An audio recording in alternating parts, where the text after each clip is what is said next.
They just wanted to fly home.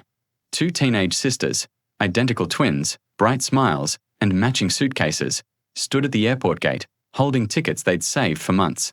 But when the boarding line moved, everyone passed them. Except them.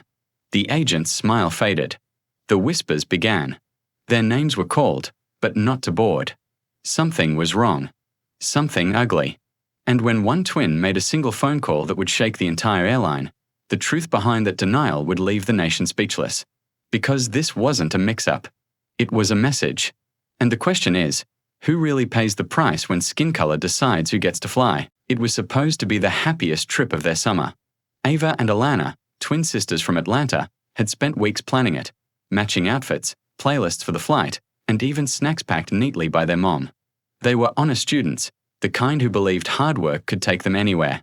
Their father, a quiet powerhouse in the corporate world, had taught them that success was colorblind, that if they stayed focused and kind, the world would meet them halfway. That morning, they laughed over breakfast, filming each other for TikTok as sunlight poured through the kitchen window.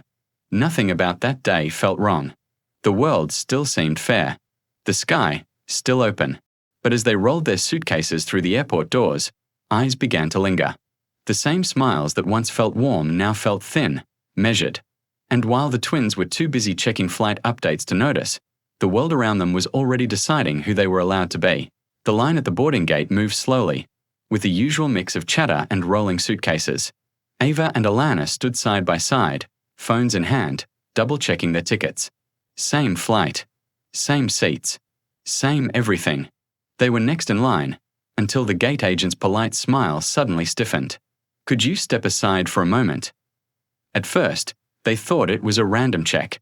They waited, smiling nervously, as passengers behind them filed past, families, businessmen, even people who'd checked in after them.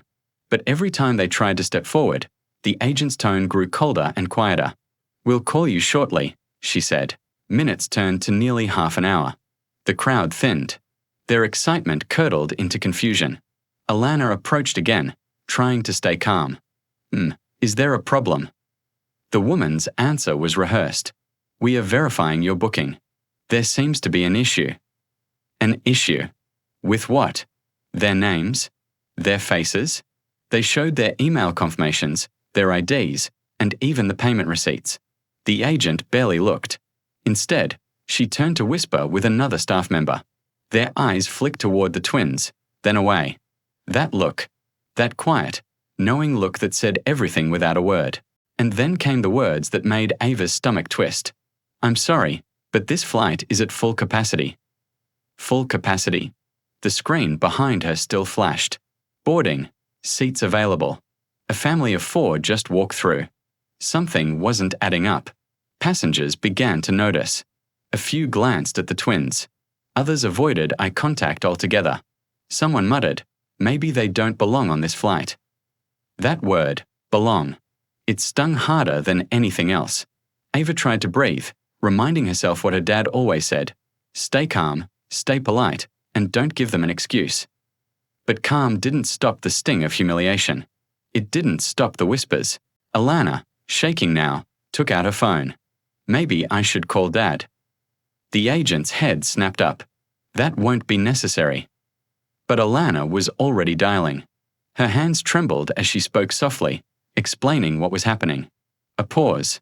Then her father's voice, calm but sharp as steel, "Put me on speaker."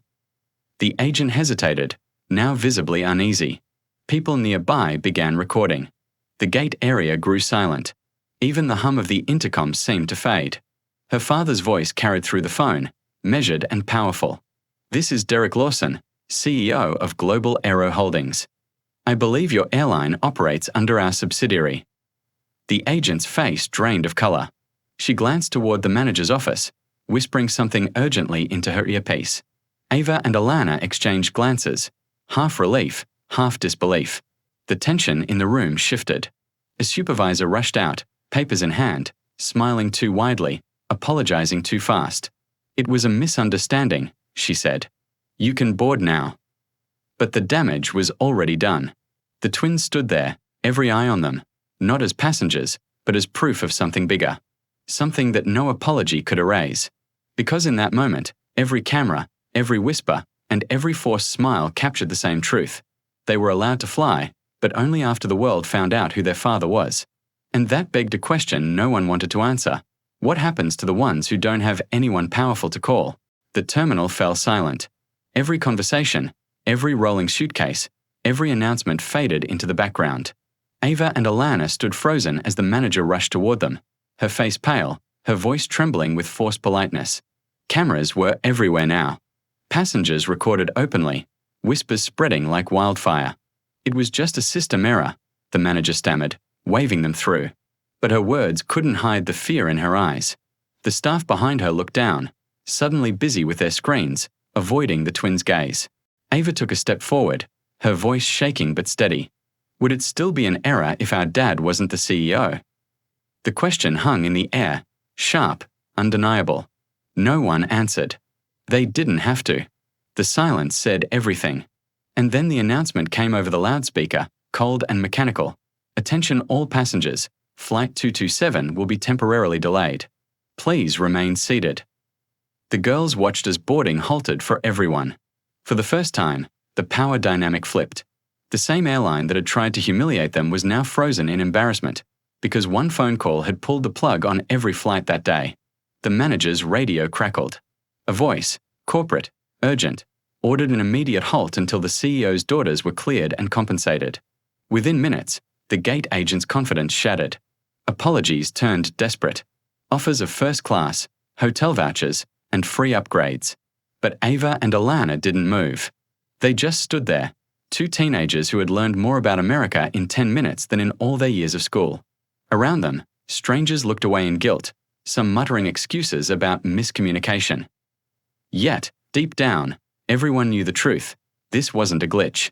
It was a glimpse of how power, skin, and perception still decide who gets to move forward and who gets left behind.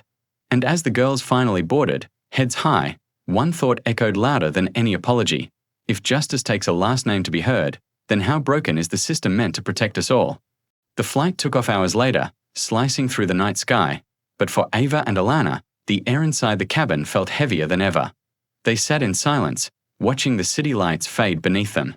The same plane that once symbolized freedom now felt like a reminder of how fragile that freedom really was. Their phones buzzed non-stop. Videos from the terminal had gone viral.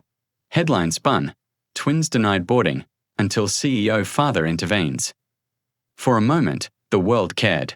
People argued, protested, and posted hashtags. The airline issued statements, launched internal investigations, and promised diversity training. But behind every headline, Ava and Alana saw something deeper. They realized how close they'd come to being just another story, another moment of quiet humiliation no one would have recorded, no one would have believed. Their father didn't speak much about what happened. He didn't have to. The way he looked at them, sad, proud, exhausted, said enough. He had built a life believing merit could erase prejudice. That belief cracked. Weeks later, the twins went back to school. Their classmates called them brave. But bravery wasn't what they felt. They felt lucky. Lucky that someone powerful had picked up the phone. Lucky that the world had listened, this time. Because for every Ava and Alana, there are thousands who never get that chance, whose pain doesn't trend, whose stories never go viral. And that's the truth this story leaves behind. Racism doesn't always shout. Sometimes, it smiles behind a counter and tells you to wait. So the question remains, how many more people will be asked to step aside before we finally step up?